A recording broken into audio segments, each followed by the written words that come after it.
So welcome to the Artist Talk at 440 Gallery. Today, we're talking about the 20th annual Small Work Show, curated by Pam Wong. I want to thank everybody for being here. As always, I like to encourage anybody who's in town or nearby to come to the gallery, because seeing it here can't replace the real experience, although I'm really happy if you can't make it to the gallery that you get to see all the work today. Some installation shots and also individual shots. So without further ado, let's begin by introducing Pam. Pam Wong is highly regarded for her curatorial work and art writing, contributing to the vibrancy of the art scene in Brooklyn. She loves contemporary art, collaborating with artists, and sharing community stories. Her blog, Art Hag, highlights artists and exhibitions in New York City and beyond. And after moving to Brooklyn, she worked for 3 years as a reporter covering arts, culture, and local news in the borough's northwest neighborhoods, including Park Slope and Gowanus. Pam has worked for various local nonprofits and currently curates the wonderful art programming for the Gowanus Dredgers Boathouse. And most recently, we're very pleased to announce, Pam is the new director of 440 Gallery. For the record, Pam was asked to curate the Small Work Show before the director position opened up. We're thrilled that she accepted the job. Welcome, Pam. Go, Pam. Thanks, everyone. So while we're looking at, well, first we're just looking at the installation shots. So you get a chance to see the work in relation to other work and really what the scale means in our space. And you'll see that both as and what went into the hanging. And then you'll also get to see how it is at the opening when, here we go with the opening, when you can hardly see the work, but the scale with people is always really interesting to see. And nice to see the smiling faces at the opening. Always a great time at our openings, but particularly the Small Work Show when there's 81 artists. It's going to be a really busy opening, as you can see.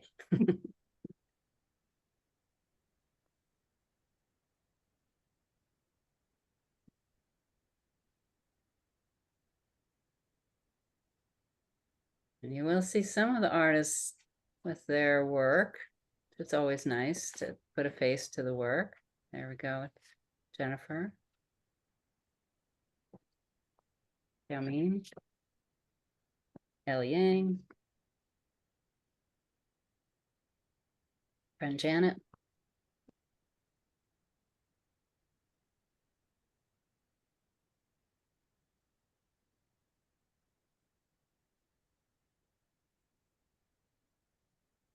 There's Nicholas. I don't know everyone's names.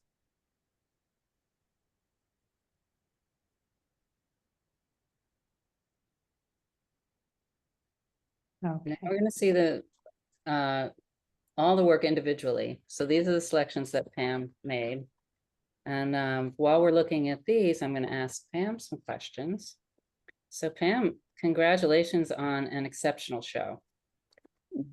Let's jump right in with the question on everyone's lips. How did you go about choosing? I know there were about 1,300 entries. How does one narrow down to 81 pieces and still maintain some kind of coherence, as you've done here? Not easily. So, as you said, there were 1,297 art submissions by 530 artists. And we narrowed it down to 81. Very difficult task, but also very fun. So my process just started off with just reviewing all the works on my laptop, just scrolling through all the submissions multiple times and just tagging the ones that really caught my eye, really stood out to me. Like I said, I did this for a couple of rounds. Eventually pulled all the tagged pieces into a separate folder, reviewed those several times, and started trying to look for connections between the pieces, whether they were color, patterns, subjects or themes, or mediums. I didn't want the show to be just an arbitrary collection. But I did want to have some diversity in the selections. Like, I wanted to have a little bit of everything. Some painting, photography, print, sculpture, collage, mixed media, assemblage, try to get as much in there as I could. So yes, I just was working with this narrowed down group, creating subfolders, putting pieces that I thought connected and related to each other into these subfolders. And continuing to narrow it down as much as I could. When I got it down to about 150 or so, I think it was, I started laying out the works. So I would create a different page for each grouping that I had, and start putting in the images and kind of laying it out the way I wanted them to appear and be displayed in the gallery. And that really helped, like the laying it out and just visualizing it really helped me make my final decisions. And ultimately, that's how the 81 pieces came together for this exhibit. And yeah, I'm really pleased with how it turned out. Well, it's a really beautiful show. And now I have maybe even a more difficult question. How did you choose the curator's choice? Can you tell us about that? Sure. So Curator's Choice is by Victoria McKenzie. It's Subway number 40, Mother and Son. I believe it's from 2023. It's oil on a cedar wood block. Yes, that's the one. And it's 4 by 4 inches small. So I think it just really encapsulates the theme of the show, the small work show. And but like in all its tininess, I feel like it just really captures so much in there. Just the rumble of the subway, the relationship between the mother and son, the kind of craziness of the city. I love the body language. Like, are the mother and son just exhausted from a very long day of city living? Are they exhausted by the subway, which I always get? Are they comforting each other? I just love the body language there and their bond. And I love the tilt of the composition. It kind of just adds to it so much, and just kind of suggests the kind of craziness of the public transportation on the subway and just city life. It's a small but mighty piece, and I just really think it's really remarkable. It brings us into a very intimate, relatable experience for all of us, but it just really captures a beautiful moment, I think. It is a beautiful piece, and I love what you have to say about it. And yeah, and because the composition is so balanced, it takes a while before you notice that slant, and then you realize that all the other elements are kind of counteracting it. It's really a wonderful moment of tension there that is just held like you're just seeing that glimpse. So after this experience, I wonder if it's changed your view of small work, and what do you see as pros and cons of small work, or in general, or the pros and cons of hanging a small work show? So I've always loved small works. They tend to be more affordable, which is lovely. It makes it more accessible to everyone. Also, the size makes them more conducive for city living and our small homes here in the city. Also, just the nature of small works really encourage you to lean in and take a closer look of the work as a whole, but also just to explore and search for the details that are in there. So yeah, if they really just kind of invite the viewer in for a closer look, which I love. And in terms of pros and cons, I'm all for them. I love them. The cons, I would say, the one that really comes to my first to my mind is just they're challenging to curate a show with. You know, you want to make sure you have the right amount. You don't want to have too many and overhang. You don't want to have too few and have too much white space and just feel like the gallery is eating up everything. So yeah, that is the challenge, is just getting the right amount. And fortunately, I think like in the 80 range for us seems to be a really sweet spot. I feel the works are displayed comfortably, and yeah, there's enough breathing space between them. And yeah, like I said, I'm quite pleased with how the show came about, came to. Yeah, so I'm thrilled. Well, I think our smallish scale of our gallery makes a small work show really work well. And I think your selections have made it really amazing, and particularly the groupings that you chose. So congratulations. Is there anything else you want to say about the experience? It was a daunting task. It was a lot of hard work, but it was a lot of fun. I really enjoyed it. I really enjoyed being introduced to so many new and talented and amazing artists. And yeah, it was a really great experience, and I appreciate being invited to do it. So thank you. Thank you, Pam.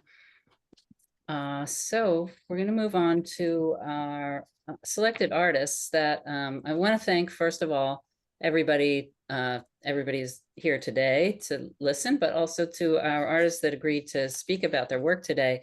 And I want to say their names before we get started. Nicholas Bailey, Jiaomin, Jennifer Saftler, and Tamsen Williams have agreed to speak about their work today.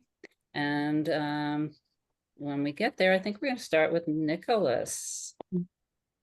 We're just running through the rest of the images. We're getting there. Always a pleasure to see all the work. And it's hard to decide who should join us for the talk, but it's a balance of who's available and also like a variety of kinds of work. So we have a nice little cross section of work here.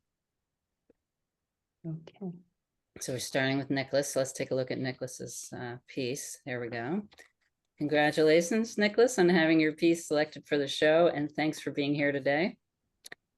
I'm going to ask this question of all the artists here. How does small fit into your art making practice? And do you generally make small prints, or is this piece an anomaly for you? Well, first I got to thank y'all all the same. I appreciate being part of this wonderful crew.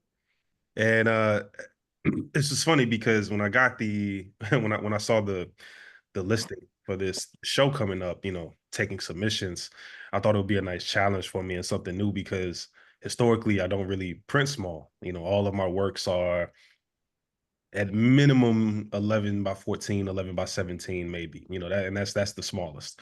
And so when I saw, I had 12 inches to work with, taking the frame into account, taking the border into account, I'm going to have a really small photograph. It made me think about what photos kind of have a lot in a small space, right? But also, which ones will really catch your eye in that small frame. So yeah, it was a nice challenge. It was a nice switch up for me. It inspired me to start printing smaller stuff since this show. I have a new printer in my house that strictly does 4x6s, so I've been playing around with that with some of my work. So yeah, it was a fun challenge. Thinking about what to submit, and it's nice. It's really cool seeing my art in there in that kind of space in a smaller frame, alongside these other works. Thank you. I would love to hear more about how this fits in with, sorry, something crashed here. I'd love to hear more about how this fits in with your larger body of work. I love this image, the dynamic action of the hydrant. is the central element, but the subjects is really the people moving around the piece. So, Yeah. yeah, I'd love to hear more. Yeah, for sure. So, if I think about my full archive of photos, right? I mean, we're talking about 15, 16 years worth of photos in my archive, right? If I had to pick an image that represents my style of photography and how I capture the world, I think this is one of the few photos that like covers all the bases, right? Um, my photography, I try to capture things as they are. I try to capture what's going on in the world. I try to capture my community. I try to capture Black America. Um, no matter what city I'm in, no matter what neighborhood I'm in, whether it's local, I'm traveling or whatever, I try to, just capture what my people are doing and freezing these moments in time, giving us something that we can revisit later. And I also try to take the type of photos that when you see them, you feel something. You can either hear the photo, you can smell the photo, you can, you recognize what's going on, and it really makes you think a bit. So this photo called Brooklyn Summers, this was last summer. It was at a block party in Bed-Stuy, around the corner from my apartment. And if I leave the house, like 95% of the time, if I leave the house, my camera's on me. Just one of my cameras is always on me. And I just see the fire hydrant going. I see the kids on the right plan. And it just put me in this place of like solace. So it just felt familiar, felt very comfortable. And I wanted to take this picture, but something was missing on the left side. It just felt a little too like no, it just wasn't enough. So then when I look to my left, I see this little kid on the scooter. He's like zooming around nonstop up and down the sidewalk. And every time he would get close to me, his mother would make him stop as to not get in my photo. And the last time she made him stop, I said, "No, please. I want him to come past me. I need him to finish the shot. This is the shot." So he zoomed by one last time. And when he zoomed by, that's when I finally took the picture. And before I even looked at it, I knew this was it right here. It's just the perfect capture of a Bed-Stuy Brooklyn summer, just top to bottom. Absolutely. It's really beautiful. Thank And you. I also am curious if you work digitally or with film, and if you always work black and white, or if you do color as well. Yeah, black and white is my default, I would say. Um, Something about black and white, I don't know, it speaks to me. I think the way that I view shadows and depth and lights and whatnot, I think it's easier for me in black and white. I love stark contrast. Um, I'm very impressed when people have out amazing photos and color, but I think black and white is my default. This was on digital, but I do shoot film as well. I do shoot analog film a lot of the time as well, and my fridge is stocked with a lot of black and white film rolls right now. So, but this one was digital, and I did just it depends on the day, but I do shoot both here. Okay, thank you. I look forward to seeing more of your work. Thank you so much. We're going to move on. So let's look at Xiaomin's piece. And Jiaomin, congratulations on being included in this show. This wonderful piece is, of course, better seen in person, but can you tell us if small is essential to your work, or what determines your relationship to small works? Thank you, Karen. And like a new member here, I would really appreciate this opportunity and working with so many like talented artists here. And yeah, well, small doesn't necessary to be my like go-to option, but it plays a very important role in my work.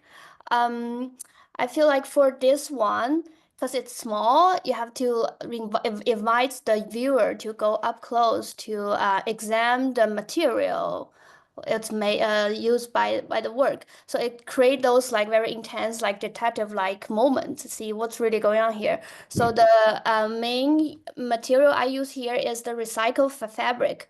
These were like old clothes from my families or bits I found on the streets. Then I cut them into pieces and put them in a blender and blend them together. It's almost like mixing a paint, but instead I use fabrics. And by blending them together, it just like Oh, okay. okay, yeah. Sorry. Oh, no. Yeah, good enough. Okay, yeah. Oh, no, that's my fault. It's my fault. One moment. Okay.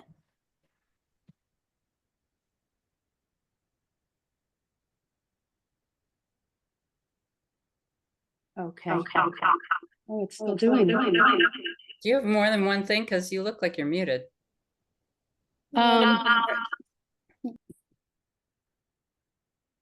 but we can hear you.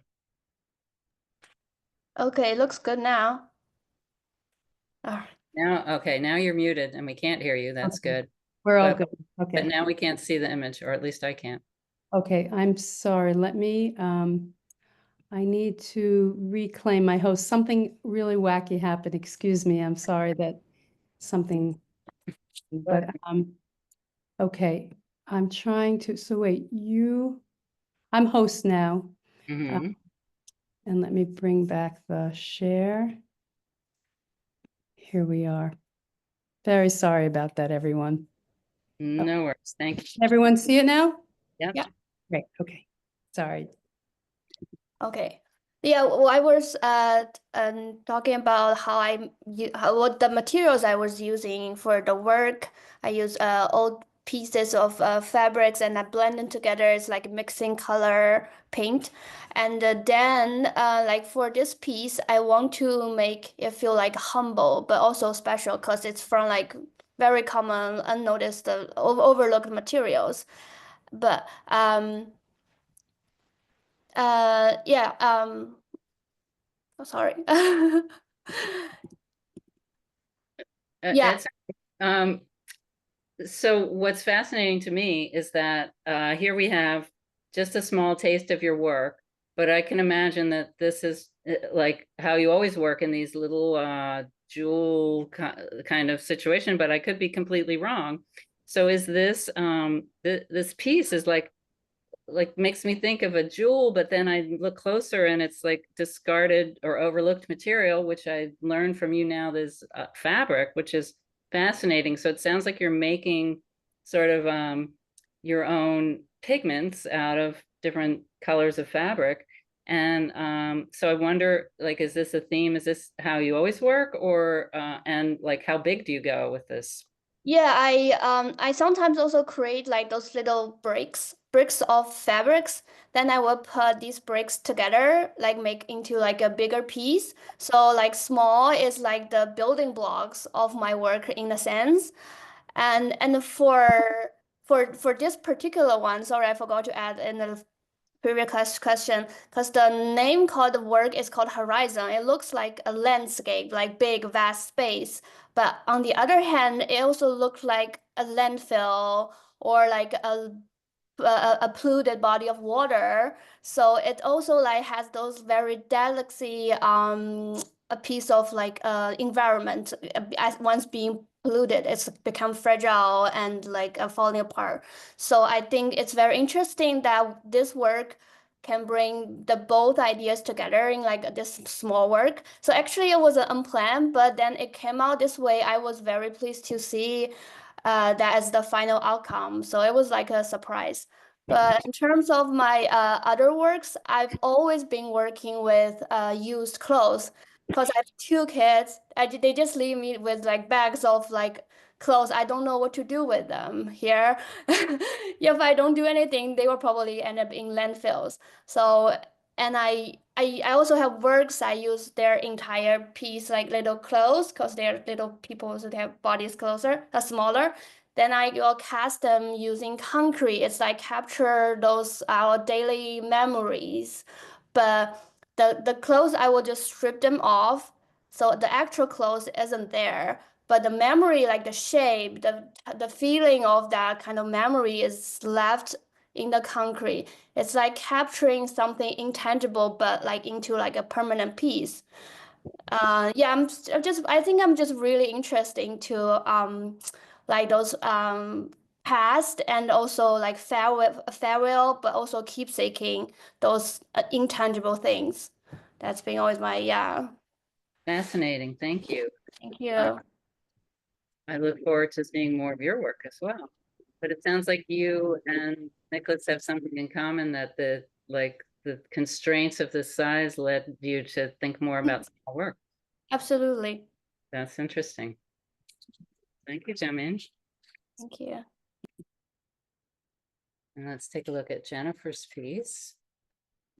Jennifer, congratulations to you as well on inclusion in this fine exhibition. Your piece in the show is intricate and intimate. Is small work your normal scale? And how do you relate to the theme of small works? First of all, I want to thank you so much for allowing me to be in the show and to be part of this artist talk. It's really such an honor and a privilege. And so this work, I always work very small, and I'm totally spacing on the. Can you tell me the very first part again? I'm sorry, I did it again. Sure. I just wondered if this is the normal scale and how you relate to the theme. Like, it sounds like it's right up your alley. Yes. So sorry. I'm really not good. So I do work very small. I have been working small for probably about 15 years. Originally, I went to school for figurative painting and illustration, and my work was much, much bigger. My largest painting is 6 feet by 6 feet. And at some point, I just did a big shift and started working the absolute opposite, like as small as I could, because I really love the intimacy of small works, and how they really draw the viewer into a piece. And so this piece was really, when I saw I saw that there was an entry for the small work show. I got very excited. I get very excited when I see any sort of exhibit that involves small pieces, because it's something that I love, and I know that I'm gonna love to see all the work that's in the show, because I'm just really fascinated and drawn to small work. So I was really excited about the show, and extremely excited when I got into it. That's great. So I would like it if you could describe this piece in more detail for the Zoom viewers, because it's a little bit misleading how we see the beautiful image of it, but you can actually, it has depth, and you can view it from the top and from the sides, and from different angles, and see more that's going on. Can you describe it in detail for those that can't get to the gallery? Sure. So it's 8 inches high by 8 inches wide, and it's 9 inches deep. And I had just had this idea that I wanted, because most of my pieces recently have been about 3 inches deep, and I just wanted to really, I talk about how, the viewer gets kind of drawn in. I really wanted to create this sort of like tunnel in a way. And I made like this little prototype to see if it was like something I could kind of construct. So this piece, so I haven't ever really done anything like this. This is my first kind of sculptural piece. It's has 5 panels. And the idea is that, you have the exterior of the building, and you walk through to the entranceway with, the umbrella and the coat rack, onto the next room that has, a mirror and a dresser and shelf and little objects, and then onto the next room, and then finally into the last room where the painting is. And then there's also a light fixture above the painting, just because it goes so far back. And even though I had the plexiglass on top, it just felt like it wasn't really lit. It was very dark. So there's also, you kind of have to look from the top, and I try to have like little surprises and little things. You have to really look and find little details. So for example, behind the door, is the building number, and the building number has like, personal significance. It's my daughter's birthday, 9:30. And then, one room has like the room is actually upside down. So the mirror and the dresser are upside down. And then there's like a shelf with some objects that you can't see unless you see it through the reflection in the mirror of the upside down wall. Just a lot of different things. And I challenged myself with this particular project where I wanted to construct every single piece from scratch. So the only thing that I did not make from scratch are the little bricks and the light fixture, but everything else, but I, mortared the brick, and everything else was constructed just from scratch as well. That's fascinating. So you said this is the first one that you've done that's this deep. That's amazing, because I imagined like that you're adept at creating these worlds. Does this seem to suggest the direction that you're moving in? Are you going to do more deep pieces like this? I think so. I haven't done since this one, I haven't done anything as deep, but I've definitely got to more layers. I've started like building my own frames so I can make them much wider and allow more layers and more details. So it's definitely something, and incorporating light in some sort of way is another part that, this definitely inspired me to, get into that more details. Jennifer, I hope that anybody who's nearby could come and check this one out. It's really hard to imagine how it is to see all the layers. But thank you for sharing this beautiful piece. Thank you. Moving on, Tamsen, kudos to you on being selected for the Small Works show. Your quirky sculpture is so fun and really calls to me from its place in the show. It has its own wedge, so I feel like it's this kind of animated thing calling to me. And I wonder, is small typical for your work, and how do you feel about small in general? Small is not typical for my work. I would consider this piece like middling. I do a lot of mock-ups for different materials, like really small, like just like that. So I have like a lot of little guys around my studio, but I prefer to work larger. And I make things sort of in pieces, like I'll start with the feet, and then I'll add a belly and a hand. So they sort of aggregate up, and sometimes they get pretty big. They get away from me a little bit. But I think working small, you can have a level of detail. You can really sort of refine and refine and refine in a way that you can't on something that's large. And it's just too much. And it's also just really nice to be able to sort of hold the thing itself. It's much more intimate. I think it's just a fun way to interact with the piece. And I hadn't really done too much. It's funny, this is recycled, like Jiaomin's My Kids' Clothes. It's actually my daughter's prom dress. My kids are a little older. And a friend of mine left over from her rehearsal dinner dress. And I think that taking things from around and sort of melding them together, reconstituting memories of like the things around your house is really important to my work. But yeah, usually I work larger, almost life size. Oh, wow.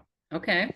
Can you tell us more about this piece specifically, and is this, and how it fits into your typical practice? So do you usually use ceramics and fabrics, or is so I usually use a lot of fabrics. It's just professionally what I worked in for a long time in fashion. So that's sort of the base, but then I have all sorts of hard things that I pull in, ceramics, concrete, paper mache, I just did a marble workshop. It's a little out of my range right now, but it would be nice to pull in more materials.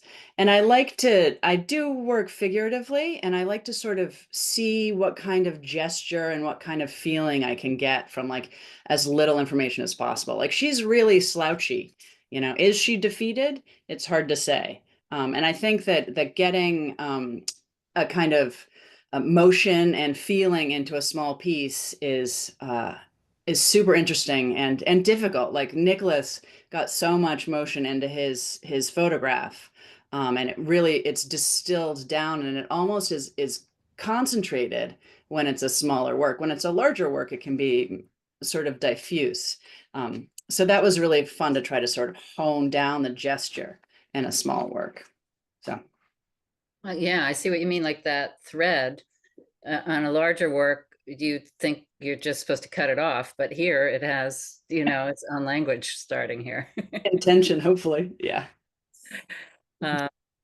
And do you want to say anything more about your intention with this piece? The hand is very interesting, and yes, I think sometimes the things that are missing say as much as the things that are there. You know, she does not have a head. She only has one hand. And because I work sort of mixing things around all the time, sometimes I have a hard time deciding when it's done, because it's sort of like constantly morphing around in my studio. So I'm always leaving things off, and that's also important to. well, thank you. This is an amazing piece. And all of the artists today, I'm just really curious to see more. And that's all my questions. So I want to open the floor to questions from people who are here. Let me see what's in the chat if we already have questions. Come on, chat. There it is.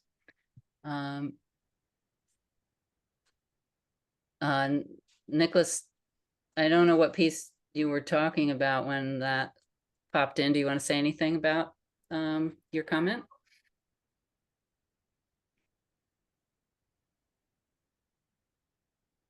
Nicholas? Oh, Sorry, Nicholas. quick coughing attack. Sorry about that. That was Jiaomin's piece. Oh, okay. Absolutely, I love it. It was one of my favorites. Especially the comment about almost looking at it like a landfill or like a polluted sea. I think that's what I see when I look at it too. And just working with fabric in that way is always like, I think that's cool. I feel that way about anybody that is creating something from scratch. You know, I'm a photographer, so you know my style is a bit different of capturing kind of what's happening, creating art in that way. But I think there's something so cool about somebody creating art from scratch, right? So even the sculpture we just saw, like even that is like it's crazy. And then the 8x8 box with all the layers, like all of your pieces, I think is amazing. Yeah, thank you, Nicholas. So my work also has a lot to do with photographs too. I like recreate work based on like the photographs we took like daily, then I make something out of it. So definitely there's a relationship between art and photography. I love that. I just wanted to say that, first of all, I thoroughly enjoyed hearing all of you talk about your work. It was really, it's one of the things I love about these artist talks. You know, you really get to hear what people's intentions were, and how they came about getting to where they, to creating the piece that they're talking about.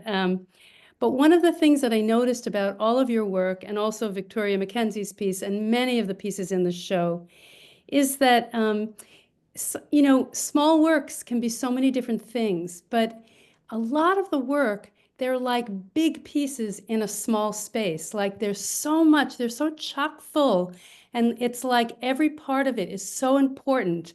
And I think that is sort of helping me form what it is that I love about small works. It's and I think maybe Pam, your particular selections here, it's the fact that you could never, I mean, work that's larger can be really wonderful, but there's something so special about work that has to really say everything in a very small space.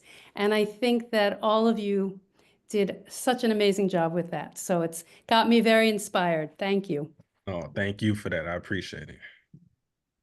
Agreed. And it asks for more viewings. You can't just go to the small work show once. You have Yeah. to keep coming back, because you can't really, like, you're drawn to different ones each time, and they each have their own world happening. It's I amazing. have a question for Jiaomin. You talked about putting fabrics in the blender. I love that to begin with. I've never done that. I can't imagine what happens when you do that. I'm not sure that's a good thing, depending on what you use your blender for. But you must have some kind of a medium. Do you then, what kind of medium do you use to then You mean have it? like adhesive to like put? Yes, yeah, like something that keeps it where you want it to be. Yeah, So yeah, I would have to go back and look at the piece in the gallery again. You know, I can't tell from the photograph.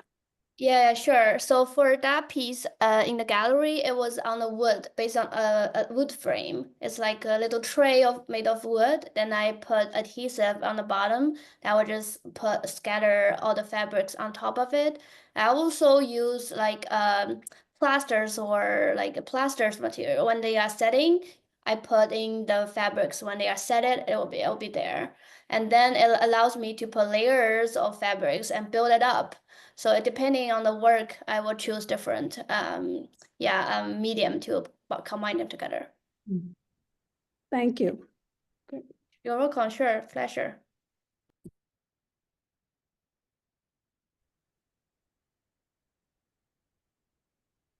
Marcy Chung says she can't wait for the marble, and Yeah, I'm so curious about what that direction might be.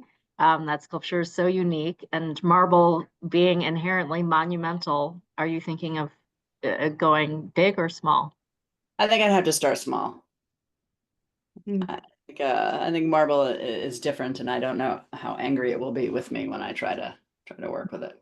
You know, it's funny because the hand feel of things is so different. Like I just did cast this little guy in bronze, but I worked in wax to do it, and I really didn't like the way that it felt on my hands. It was like sticky and gross, and I was just like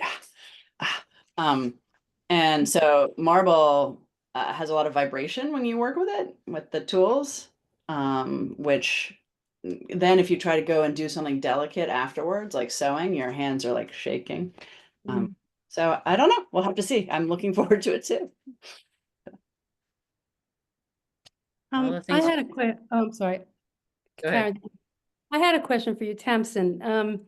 So you mentioned earlier when we were talking that you had, I think you had said that you had the legs around and then you use them for, one of the pieces, for this piece. So, and it sort of captured my imagination. I have this vision of all of these sort of body parts and things that you have, and then you bring together. Is that how you work? I mean, do you have these things just sort of around and then you bring them together, or or are there times that you will build something, all at the same time, or is it usually things that you pull from different pieces? I have a lot of body parts sort of lying around. Sort of hanging up and pinned to things.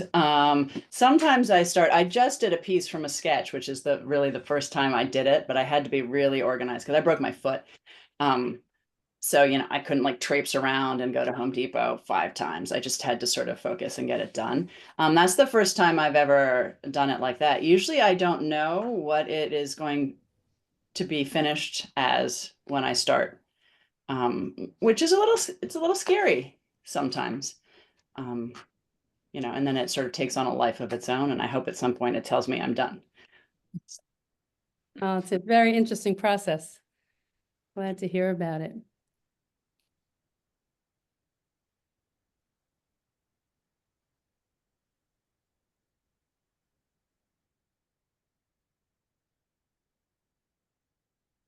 So I'm sorry, I'm being very talkative tonight, but I have another question. For Jennifer. Um, so you haven't been working in these deeper boxes, and is that something that you're thinking about doing more of in the future? And like, where do you think you'll take that? I'm really curious because I just thought that was such an interesting way of working. I think I will definitely be doing more of those in the future, and I'd love to even try to make them smaller. I kind of felt like this one was kind of big for me. Like, I think the biggest piece I've done in this kind of series is 11 by 14, and it feels like I'm comfortably medium size, I guess. But I feel like, yeah, that's something I really want to experiment. I want to experiment more with like constructing and building. I always loved building miniature things, and since I was a kid, and I've loved doll houses. I didn't really care about the dolls, but I was always obsessed about the doll houses and what they look like and things that are happening inside. Um, and I just one day, and I've mainly like an figurative oil painter. And one day I just decided to not worry about like what my work was supposed to look like or how it was supposed to be perceived by others or whether people would like it or anything. And I just said, I'm not going to think about anything. I'm just going to do what gives me joy. And what gives me joy is like building things and constructing things. And incorporating my work into it, since my paintings are so miniature to begin with. I mean, I started with matchboxes where I do an oil painting on the cover, and then inside I would like construct little things. So it would be like this little world inside a matchbox. And so my other pieces kind of were built up on that and a little bigger. But I love taking it, farther and constructing more things and making the one thing that I really enjoyed about making this piece was that I could keep going because I had all these different rooms in a way, and different layers, and just experimenting with the plexiglass. And then, with things that are like layered and deeper, I have to think about, well, how is the light going to hit it and how is it going to be seen? And that became like a new and interesting challenge. And then like kind of retrofitting it with like, little light fixtures, which was so much fun, kind of like teaching myself about like electronics and lighting. And yeah, so sorry. So I just, like talking about it, I just kind of like a little bit of an abyss for me. I just kind of But you keep can, going. you convey that joy in them. They're really wonderful. Like it's so, it's just very exciting to go deeper and deeper and deeper into it. So I hope you do a lot more of them. Thank you. Thanks. Yeah. Can Go I ahead, ask something? Yeah. Nicholas, from one photographer to another, much respect and enjoyment in your photograph. And there's sort of a craze for street photography now, and sort of jazz of the street. And you certainly catch that, but what brings the image past that for me and makes it special is the feeling in the photograph. It isn't just about things being juxtaposed or, people sort of visual relationship to each other. There's like a warm feeling, kind of a feeling of love, and the light in the image also adds to that. So I really got a lot out of that, and much respect for Oh that man, image. that means a lot, man. I appreciate that. That means a lot to hear. I think, on that topic, the one thing I tell a lot of people, when I shoot is like, uh, I try to convey like the rapport I have with my people, or like who I'm shooting or where I'm shooting, like with my work, right? Like, it's one thing to kind of take a photo kind of like at the hip on, some sneaky stuff or whatever. But, I think even if I am taking a candid photo, I try to have as much rapport as I can with where I'm at and as much respect for where I'm at as I can. So even if I am taking candid shots, people, they know I'm there and they appreciate me being there, but they're also not really concerned with what I'm doing at the same time. And I think it takes a certain level of like trust and rapport that to have that. So I appreciate that, and that's I don't say that often, but for you to notice that and to call that out, it means a lot because that's kind of my ethos with photography, man. So thank you for that.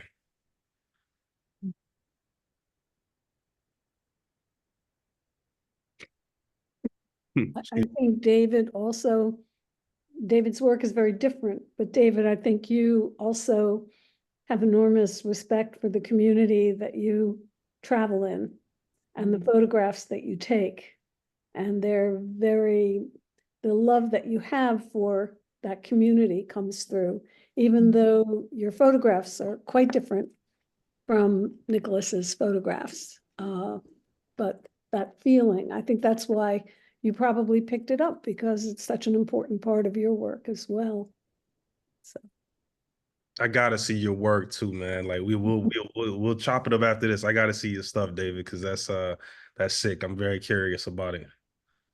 Well, I think I'm aspiring to that. I'm still learning more about how to do that. So I'd love to do that.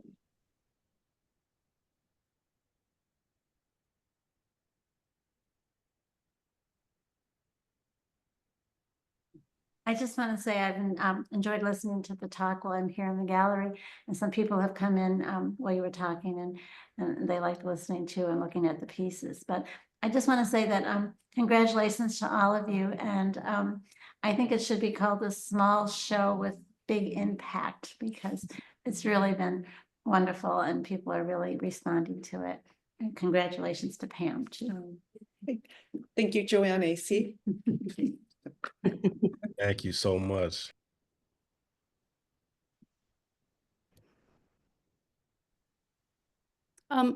Karen, were you going to mention the upcoming shows of some of the?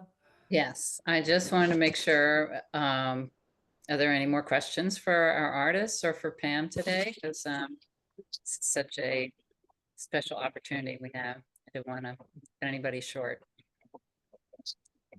Any other questions? Okay, so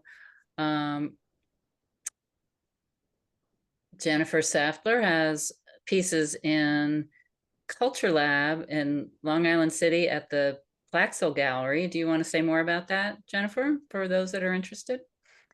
Sure. It's the Off the Wall holiday art show, and it's about like over 100 artists, and it's different size works, different mediums, ceramics, photography, mixed media, paintings.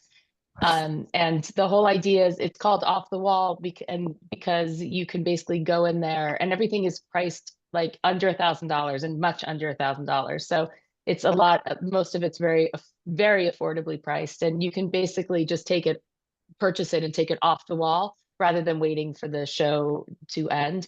And then if something gets old, we can just replace it with new pieces as well. So it's kind of cool because every time I go, the work has changed and rotated because people have sold pieces and replaced it with others. So it's really fun. And I think it's up till December 20th, and the gallery's open Thursdays through Sundays.